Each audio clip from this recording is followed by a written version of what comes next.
하츠가 떠나고 난 뒤 시아는 한 발자국도 움직일 수 없었다. 꼼짝 않고 서서 얼마나 끔찍한 일이 벌어졌는지, 자신이 얼마나 끔찍한 사람인지, 세상이 얼마나 끔찍한지를 받아들이는 것만으로도 벅찼다. 주드가 어떻게 될 것인지를 알기에 눈물이 쉴 새 없이 떨어졌다. 자신이 얼마나 망설임 없이 선택을 내렸는지 알고 있기에 감히 소리내어 울 수 없었다. 시아는 견딜 수 없을 정도로 자신이 미웠다. 온갖 모순과 이기심과 위선으로 얼룩진 자신을 감당하기가 버거웠다. 미안해, 미안해. 시아는 빌기라도 하듯 얼굴을 감싼 채 한참을 되뇌었다. 그러나 고통을 나누고 용서해 줄 수 있는 존재는 그녀의 곁에 남아있지 않았다. 시간이 흘러 웅크리고 있던 몸이 통증을 호소할 즈음 시아는 멍하니 허공을 바라보았다. 목표라고는 존재하지 않았다. 시아는 그 어느 때보다도 완벽하게 길을 잃었다.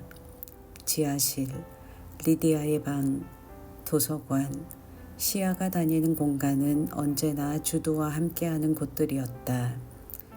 불과 어제까지만 해도 그녀가 느꼈던 충만함과 그가 없는 지금의 간극을 실감하는 것이 무서웠다. 세상 어디에서도 머물고 싶지 않았다. 복잡하고 지긋지긋한 세상에서 고립되고 싶었다.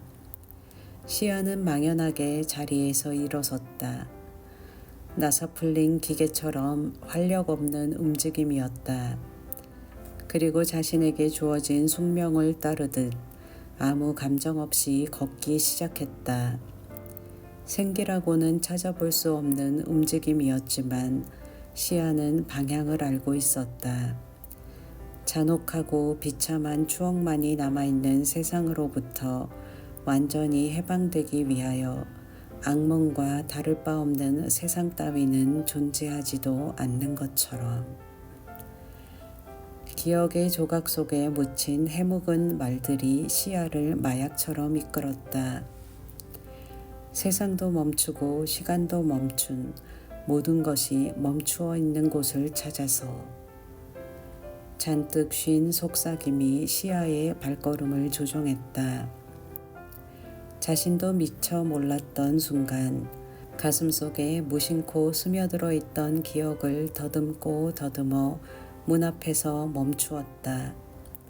낡고 허름한 회색문을 바라보며 선 시아는 스스로가 우스웠다. 많이 지치고 외로울 때면 이 방으로 또 와도 좋아. 기억 속의 속삭임이 심어주는 용기에 홀린 듯이 손잡이를 잡았다. 끼익하는 소리와 함께 문이 열리자마자 지독하게 알싸한 냄새가 온몸을 덮쳐왔다. 수루이 방이었다. 째깍대는 시계바늘과 침묵이 맞물리며 돌아갔다.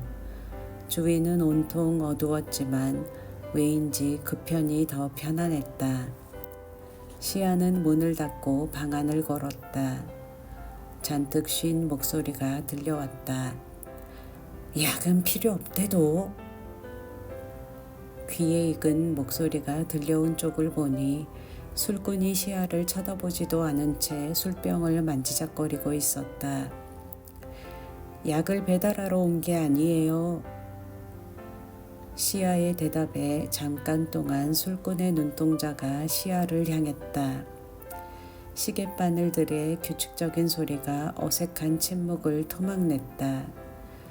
이윽고 술꾼의 웃음소리가 일정한 합창 위로 아무렇게나 엎질러졌다. 실실거리는 웃음소리는 방안을 깊게 울렸다. 그러나 술꾼의 웃음소리는 오래가지 않았다. 그는 웃음기가 금세 시들어진 목소리로 말을 건넸다. 안 물어봐도 알 것 같군. 어서 앉아. 시아는 민망한 기분을 감추고 그의 앞에 앉았다. 절대 그럴 일은 없을걸요.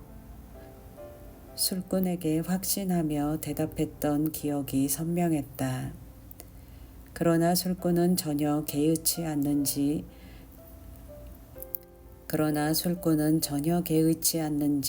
태연하게 입을 열었다. 역시 거지 같은 세상에 넌더리가 난 거지. 그가 의기양양한 목소리로 중얼거렸다. 자신의 말을 곱씹던 그는 취기에 점차 감정이 고조되는지 단어 하나하나를 고함 지르듯 내뱉었다.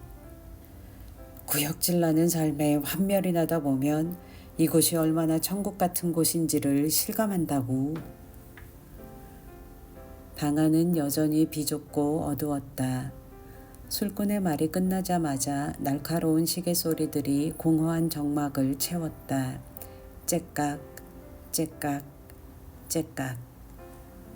영혼 없는 기계음이었으나 시아는 술꾼의 호통에 시계들이 박수를 치는 것 같다는 생각이 들었다.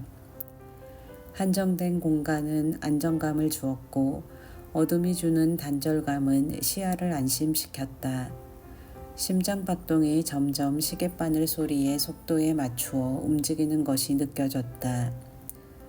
뭐 하고 계신 건가요? 술꾼은 저번처럼 술을 마시고 있지 않았다. 그는 거침없이 손을 움직이면서도 기다란 유리병들은 조심스럽게 다루고 있었다. 늘 하는 것을 하고 있지. 술을 만들고 있는 거야. 술꾼이 유리병에서 눈을 떼지 않은 채 대답했다. 시아는 가만히 유리병 안을 들여다보았다. 유리병 안에는 투명한 액체가 들어있었고 그 위에는 레몬 껍질이 차곡차곡 쌓여 있었다. 시아는 술꾼이 유리병 안에 설탕 한 숟가락을 넣는 걸 바라보았다. 처음에 여기 왔을 때는 어느 정도로 끔찍해야 이 정도의 눈물을 흘릴 수 있을까 궁금했는데 이제는 조금 가늠할 수 있을 것 같아요. 글쎄, 꼭 그럴 때에만 눈물을 흘리는 건 아니야. 행복해서 우는 경우도 있으니까. 이건 정말 중요한 사실이야. 유리병 안을 고심하며 바라보던 술꾼이 시아에게 씩 웃어 보였다. 눈물이 담고 있는 감정에 따라 술의 가격도 달라지거든. 시아는 어깨를 으쓱였다. 행복할 때의 눈물은 더 고가인가 보군요. 틀렸어, 아가씨.